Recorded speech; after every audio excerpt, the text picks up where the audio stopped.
शरीर साथ नहीं देता। अंतिम बार वृंदावन धाम गई और वहां से कन्हैया की एक पीतल की मूर्ति खरीदकर अपने साथ अपने घर ले आई और बड़े प्यार से उसकी सेवा करने लगी। तो आइए उस औरत की जिंदगी में वो कौन सा वाकया हुआ, वो कौन सी घटना हुई, इस भजन के माध्यम से बता रहा हूँ।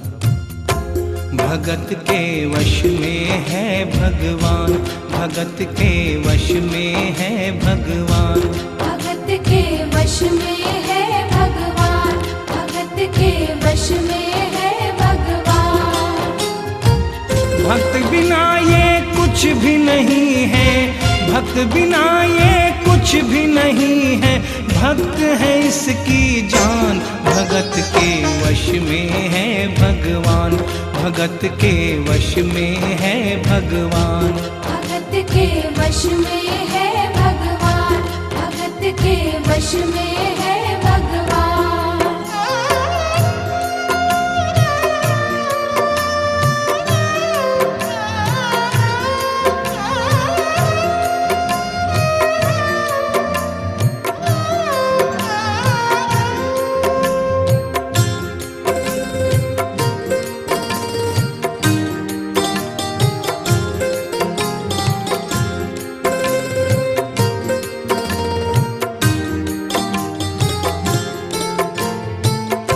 भगत मुरली वाले की रोज वृंदावन डोले, कृष्ण को लल्ला समझे, कृष्ण को लल्ला बोले, कृष्ण को लल्ला समझे, कृष्ण को लल्ला बोले।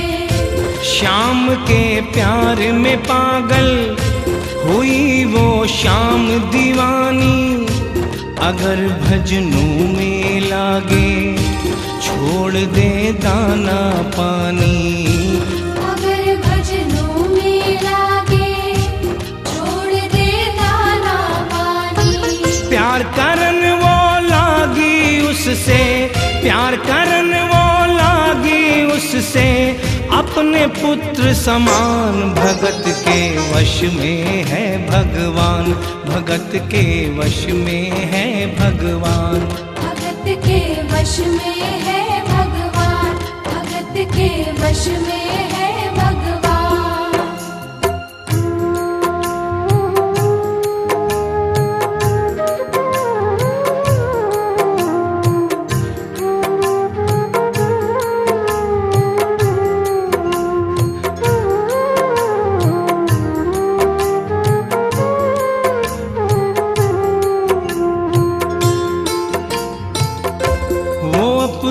कृष्ण लला को गले से लगा कर रखे, हमेशा सजा कर रखे, लाड लड़ा कर रखे, हमेशा सजा कर रखे, लाड लड़ा कर रखे।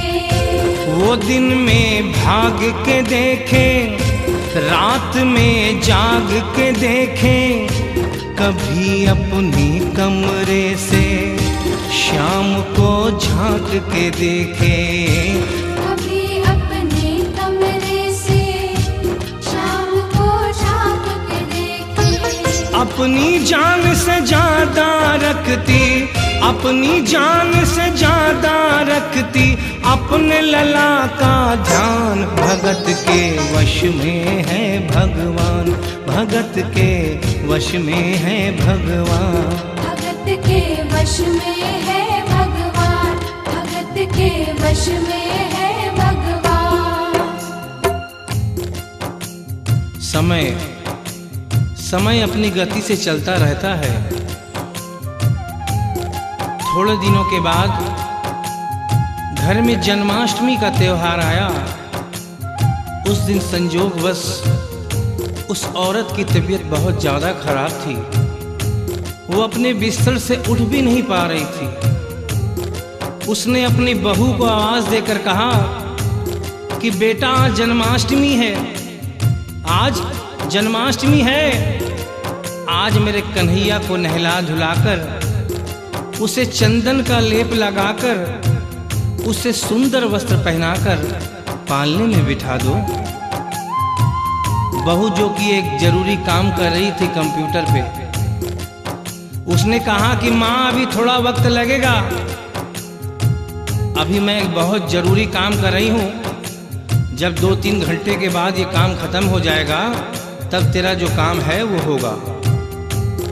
उस औरत ने कहा कि भाई मेरे घर में हमेशा से सबसे पहला काम मेरे कन्हैया का, मेरे लल्ला का होता हुआ आया है, और आज भी सबसे पहला काम मेरे कन्हैया का होगा। ये काम करने के बाद तुम और कोई भी काम करो, मैं तुम्हें मना नहीं करूंगी। बहू को थोड़ा गुस्सा आ गया, उसने गुस्से में आकर झुंझलाकर झटके से कन्हैया की मूर्ति को उठाया, मूर्ति हाथ से गिर गई, और जो ही मूर्ति हाथ से गिरी उस औरत के दिल से आवाज आई, वो लल्ला लल्ला पुकारे, हाय क्या जुल्म हुआ रे, बुढ़ापा बिगड़ गया जी, लाल मेरा कैसे गिरा रे। बुढ़ापा बिगड़ गया जी, लाल मेरा कैसे गिरा रे। और अपने बेटे को बुलाती है और कहती है क्या,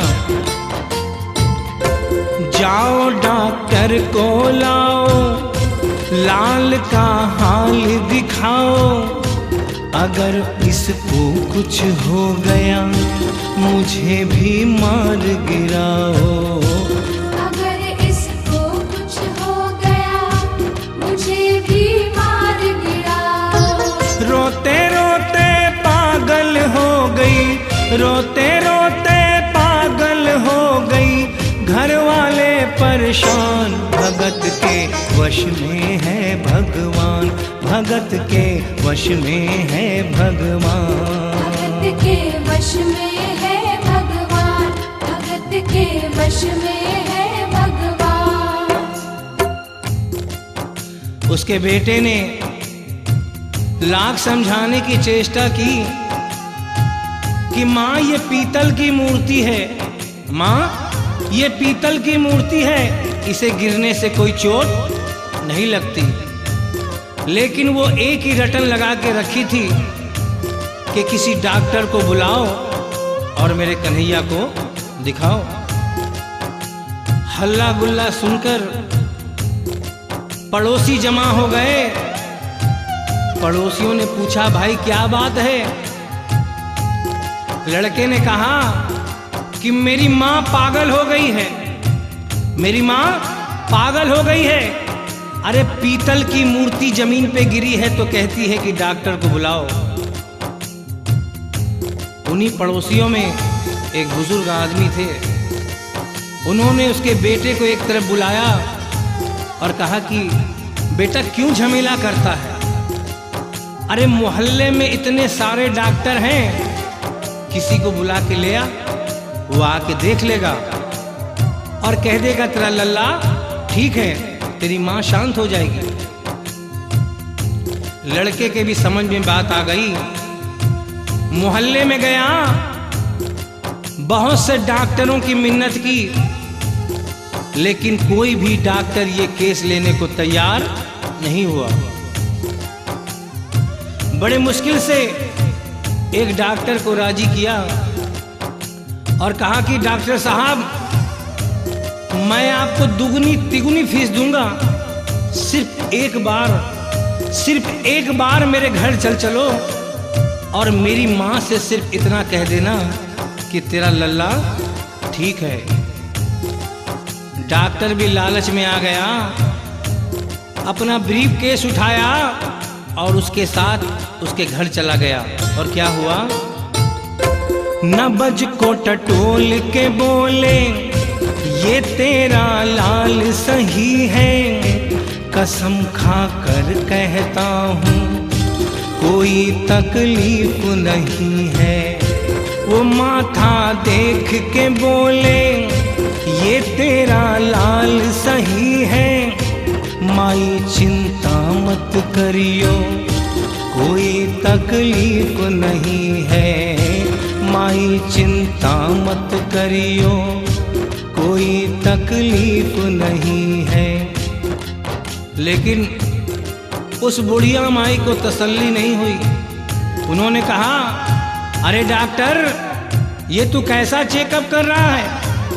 अरे अपना ब्रीफ केस खोल और उसमें से वो मशीन निकाल जो ऐसे कान में लगा के सीने पे लगा के देखता है ना, उससे मेरे कन्हैया की जांच कर। डॉक्टर बेचारा क्या करता, अपना ब्रीफ केस खोला, अपना आला निकाला, एक सिरा अपने कान पे लगाया और दूसरा सिरा कन्हैया के सीने पे रख दिया।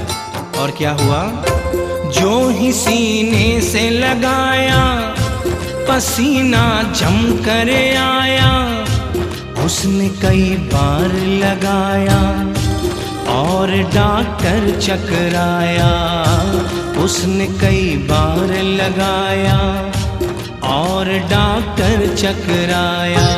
धड़क रहा सीना लल्ला का, धड़क रहा सीना लल्ला का, मूर्ति में थे प्राण, भगत के वश में है भगवान, भगत के वश में है भगवान, भगत के वश में है भगवान, भगत के वश में है भगवान। और डॉक्टर ने जब ये नजारा देखा उसका माथा घूम गया। इतने दिनों तक जो साइंस की पढ़ाई की थी वो सारी की सारी धरी रह गई। अपना ब्रीफ केस, अपना आला वहीं छोड़ के जाने लगा। बुढ़िया माई ने आवाज दिया, अरे डॉक्टर, अरे कहाँ जा रहा है? अरे अपना ब्रीफ केस तो लेता जा। तो डॉक्टर ने उस औरत को जवाब दिया, सुनिएगा क्या कहा।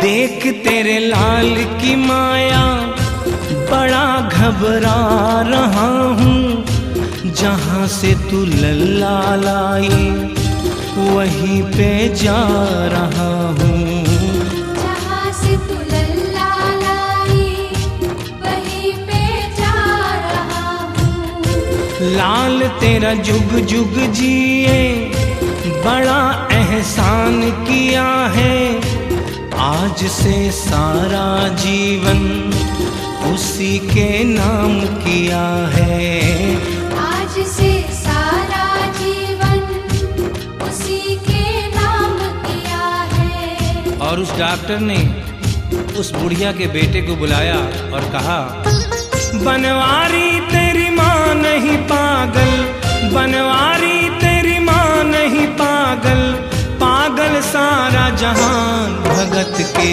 वश में है भगवान, भगत के वश में है भगवान। भक्त बिना ये कुछ भी नहीं है, भक्त बिना ये कुछ भी नहीं है, भक्त है इसकी जान, भगत के वश में है भगवान, भगत के वश में है भगवान, भगत के वश में है भगवान, भगत के वश में है भगवान। बोलिए वृंदावन बिहारी लाल की जय, बोलिए मोर मुकुट बंसी वाले की जय, बोलिए सांवरे सरकार की जय, बोलिए लखदाता की जय। जय जय श्री राधे, जय जय श्री राधे, जय जय